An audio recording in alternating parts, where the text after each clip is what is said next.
শুভ সন্ধ্যা বন্ধুরা। আজকে দুটো পিঠা বানিয়ে ফেললাম। পিঠা তো বানাতে ইচ্ছা করে, কিন্তু এই নারকেল কোড়ার কথা মনে পড়লেই না ভীষণ বিরক্ত লাগে। সেটা শুধু আমার নয়, আমার মনে হয় 100%-এর মধ্যে 99% মেয়েদেরই এই কাজটা একদম ভালো লাগে না, বিরক্তকর কাজ। তো যাই হোক, আমার হাজব্যান্ড আমাকে এই কাজে হেল্প করছে, ওই নারকেলটা করে দিল। বাড়িতে থাকলেও আমাকে সব কাজেই হেল্প করে। তো নারকেলটা যখন করে দিয়েছে, ভাবলাম পিঠাটা করেই নিই। প্রথমেই বলে রাখি, আমার এই পুরো ভিডিওটার মধ্যে যদি কোনো ভুল ত্রুটি হয়ে থাকে তো ক্ষমার দৃষ্টিতে দেখবেন বন্ধুরা, আর আমার ভুলগুলো একটু ধরিয়ে দেবেন।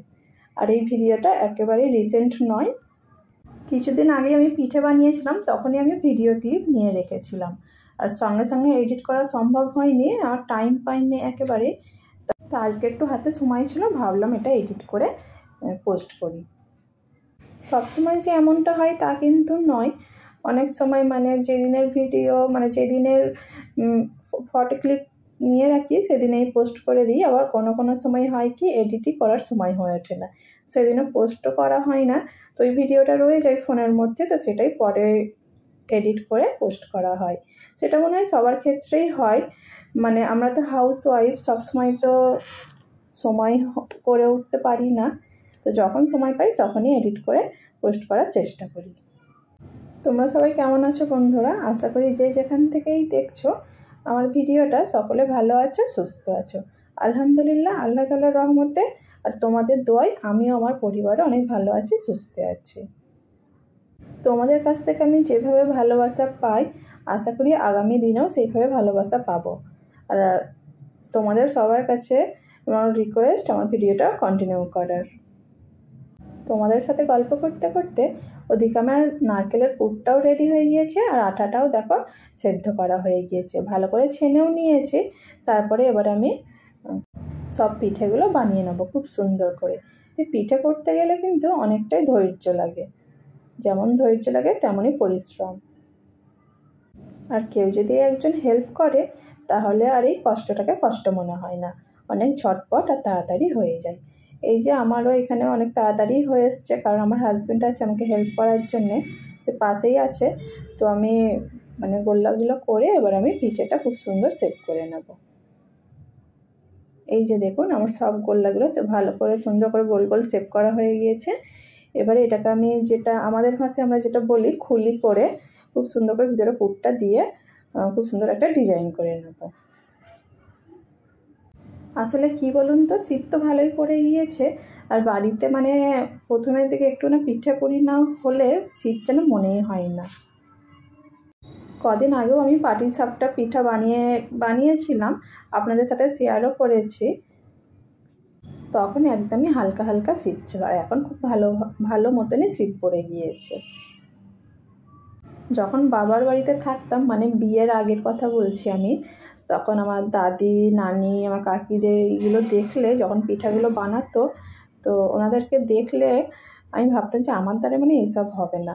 তখন এতটাই কঠিন মনে হতো এইসব কাজগুলোকে, কিন্তু আস্তে আস্তে আমিও সব শিখে যাচ্ছি, বা অনেক কিছুই শিখে গিয়েছি। তো অনেক কিছুই এখনও বাকি আছে শেখার, তো সেগুলো আমি চেষ্টা করি। কোনো কাজই তো মানুষ মায়ের পেট থেকে শিখে আসে না, তাই না? তো আমি তো সব পিঠা মোটামুটি একবার করে আমি ট্রাই করেছি, কিন্তু পাকান পিঠাটা একবারও আমি ট্রাই করিনি। তবে ওটাও একবার চেষ্টা করব। ফার্স্ট টাইম হয়তো ভালো হবে না, কিন্তু 2-1বার করতে করতে ইনশাল্লাহ হয়ে যাবে।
আমার ভাপা পিঠাটা কিন্তু বানানো হয়ে গিয়েছে। ওদিকে আমি সেদ্ধ করতে বসিয়ে দিয়েছি, আর এদিকে আমি করে নিচ্ছি একদম ছোট ছোট গোল্লা। এটা আমি দুধ পুলি করবো বলে। আর দুধ পুলির পিঠাগুলো তো একদমই ছোট ছোট হয়, তাই না? তো আমি একদম ছোট ছোট সাইজের গোল্লাটা করে নিয়েছি। এবার ওটা আমি পুর দিয়ে আবার ওই ভাপা পিঠার মতনই সেভ করে নেব। আমি কিন্তু এখানে কাউকে রেসিপি শেখাতে আসিনি। আমার অনেক দিদিভাইরা আছে যারা অনেক সুন্দর পিঠা বানায়।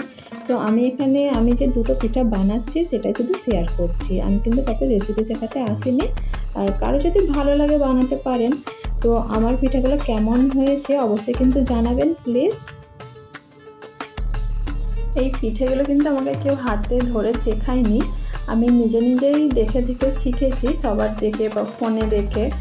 তো কি বলুন তো, মানুষের বিশ্বাসটাই মেন। সেটাই আমি নিজের প্রতি নিজে আমার বিশ্বাস আছে যে আমি পারবো, সেটা মনে করেই আমি মানে আমার জীবনে এক ধাপ করে আমি এগিয়ে চলি। এই যেমন এখন ইউটিউবে আমি এসেছি, আমারও বিশ্বাস আমি একদিন সফল হবই। আমি কারোর জন্য নিজেকে পরিবর্তন করতে চাই না, আর আমি চাইও না আমার জন্য কেউ পরিবর্তন হোক। আমি যেমন আছে তেমনই ভালো। আমি আমার কাছে অনেক দামি, তাই আমি চেষ্টা করি সারাদিনে সংসারে কাজ করেও, সবার দেখাশোনা করেও নিজের প্রতি একটু যত্নশীল হওয়ার। এই যে দেখুন, দুধ পুলির পিঠাগুলো আমার একটা দুটো সেভ করা হয়ে গিয়েছে খুব সুন্দর করে।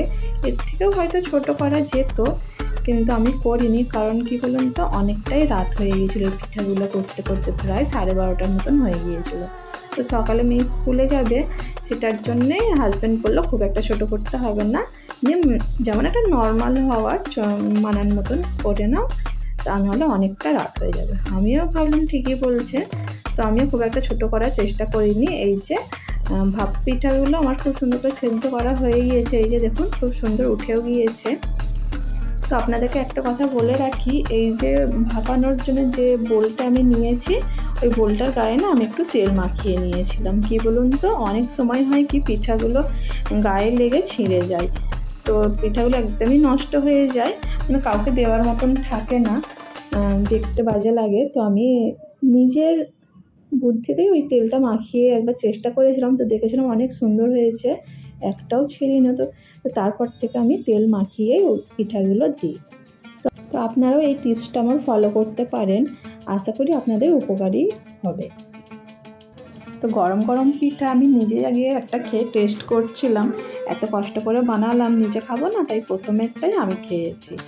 এই যে দুধ পুলির পিঠাগুলো সবগুলোই আমার সেভ করা হয়ে গিয়েছে। এবার এইগুলোকে হালকা করে ভাপিয়ে দুধের মধ্যে দিয়ে দেবো। তো যতক্ষণ আমি পিঠাগুলো সিদ্ধ করতে দেব, ততক্ষণে আমি দুধটাও রেডি করে নেব। তো আজকে এতটাই বন্ধুরা, আবার দেখা হবে পরবর্তী ভিডিওতে। সবাই ভালো থাকবেন, সুস্থ থাকবেন, আমার জন্য অনেক অনেক বেশি দোয়া করবেন।